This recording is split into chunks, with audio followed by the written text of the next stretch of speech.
Okay, so this is something I mentioned in my last update that I've been promising for a while, so here it is. This is going to be a product review of the Walthers Mainline SD70ACE with Econami sound and DCC. First off, you can tell how loud the thing is, which personally I like. If you don't, you can always use function 8 to mute it. So let me mute it, and then we'll go over it.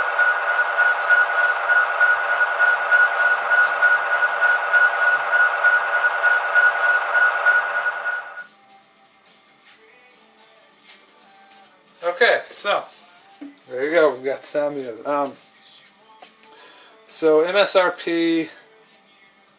Oh boy. MSRP was like 180, I believe, right in there. I got it from factory direct for 156, and this came out middle of last year.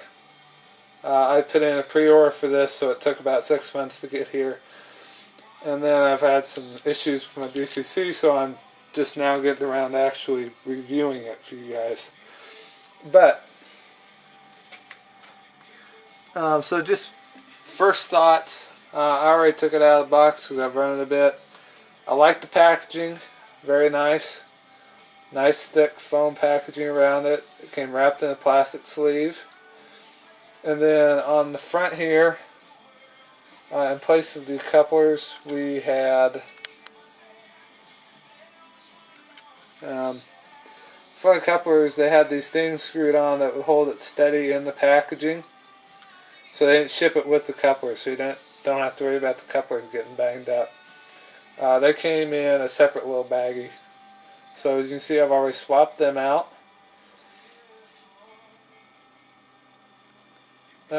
Impressed with it. So let's go over the model. Alright, we're going to start up here at the pilot.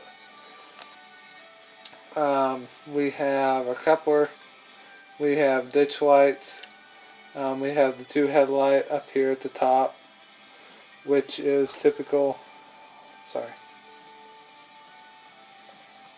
we have the dual headlight up at the top, which is typical of Norfolk Southern. Overall, the paint job on the entire model is very crisp. All the lines are opaque, very sharp contrast. I like how they did that. The sound comes out wonderfully. When we get to the top of Locomotive, just something to note with the horn, be very careful. I've chipped that off 3 times in a row. So it's glueable, but just it's plastic, so you might want to replace it with a brass one. But we'll get to that here in a bit. Note, this is a train line model, so there are no MU hoses on the pilot. This is intended to be a model for a level entry budget constrained modeler, which I am. So I like it, especially since you get sound in it. Sound's just a must to me. And of course you can always go back and add MU cables and stuff like that from Details West. So that's pretty much all there is to the front. We have the Horsehead logo, nice and opaque. I like that. We have 2 sand filler hatches on the roof, 1 on each side. As we come back along the cab, you'll notice I like the glazing on the windows. It has sunshades. That's something you don't see very often. Layering is readable under magnification. We have a nice white stripe going all the way along the bottom. The trucks are detailed rather well, especially considering the price point. Doesn't show very much because they're black and I haven't done any weathering to it, so it doesn't stand out. Moving back along the model,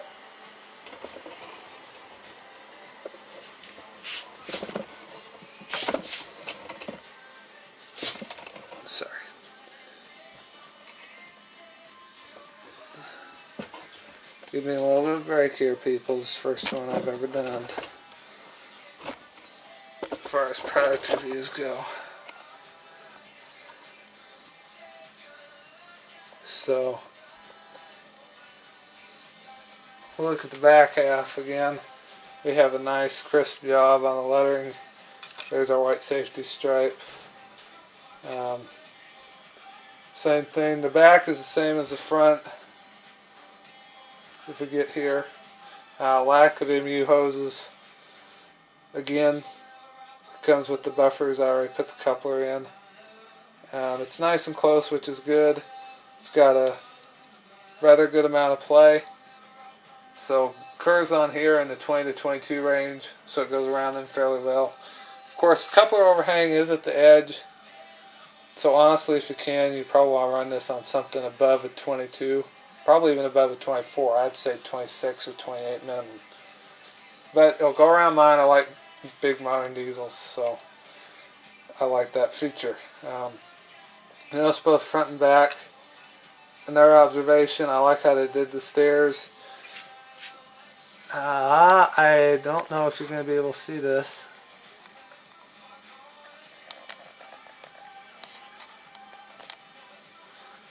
Well, you can't see this, but all the treads on there are etched metal on the front and back, both sides. So I like that. If we slide this up a little bit, and you'll get to look at my messy layout while we're at it.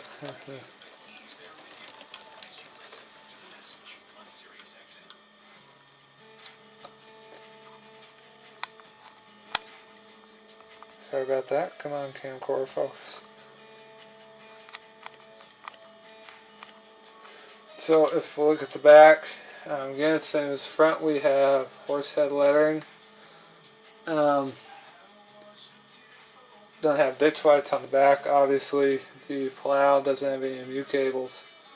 But we have our door here in the back of the locomotive. You will note handrails, as usual, are the flexible plastic, which is good. The paint's on there pretty well. They have done the end of the handrails in yellow, as is the prototype practice and rules just in general. So I like that. I like that a lot.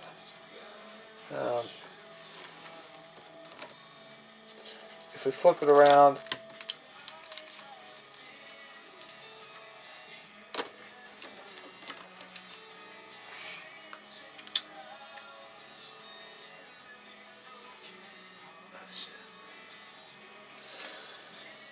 okay, so again, same features. When we turn around, we have our sand hatch here, we have our okay, and you can't see what I'm seeing. Now we have our other sand hatch, we have our sunshade. There's our headlight and ditch lights. Ditch lights do work, they're fully functioning, come from the factory set for directional running. You can change that for quick CV if you want them constant on like I do. You will have to do a big program if you want to get the horn and ditch light flash at the same time. But that's made super easy, especially if you have JMRI and Decoder Pro, which I'm going to start experimenting with here shortly, hopefully.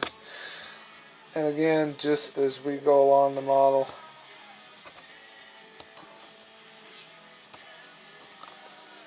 same thing as we go along here.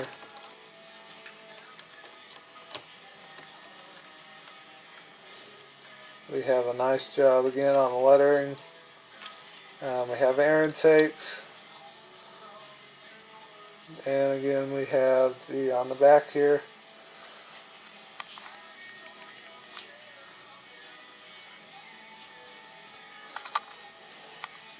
Back here we have our yellow handrails, our steps, and the other side of our chevron lettering. So, with that, let's take a look at the top. Alright, there's the side. Now let's take a look at the front. So, start at the back here just for sake of confusing you. We have the lift rings. We have all the grab irons around the fan. We have a nice silver colored fan. Come up here, we have, as near as I can tell, etched metal grills on the side of the air intake. Molded on plastic fans, raised. They are see-through, but you can't see all the way through into the actual locomotive, which I don't mind, because then you don't have to worry about seeing the wiring. So we have two of those. As far as I know, don't quote me on this, but as far as I know, they are in, everything looks prototypical up here for what they've included. We come along the top here.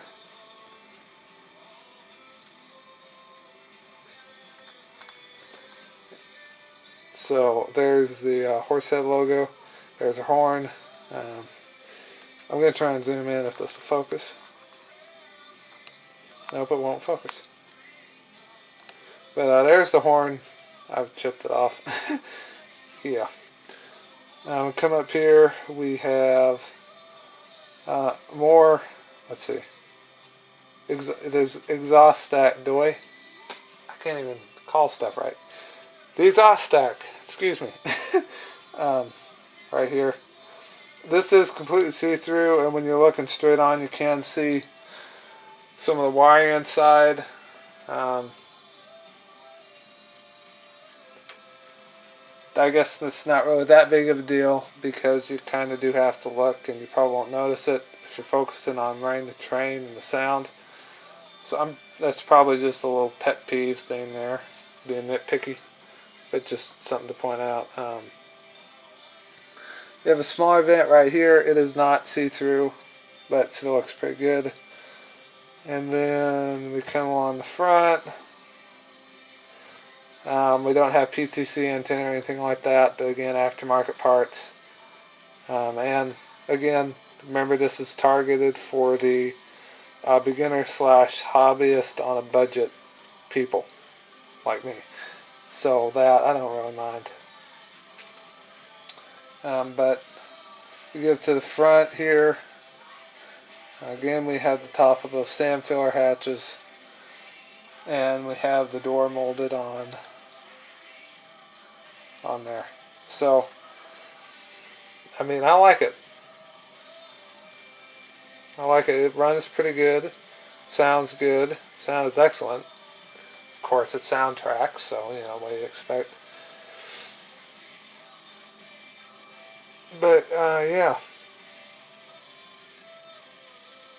So let's review. Let's move on to a couple clips of it running around loud.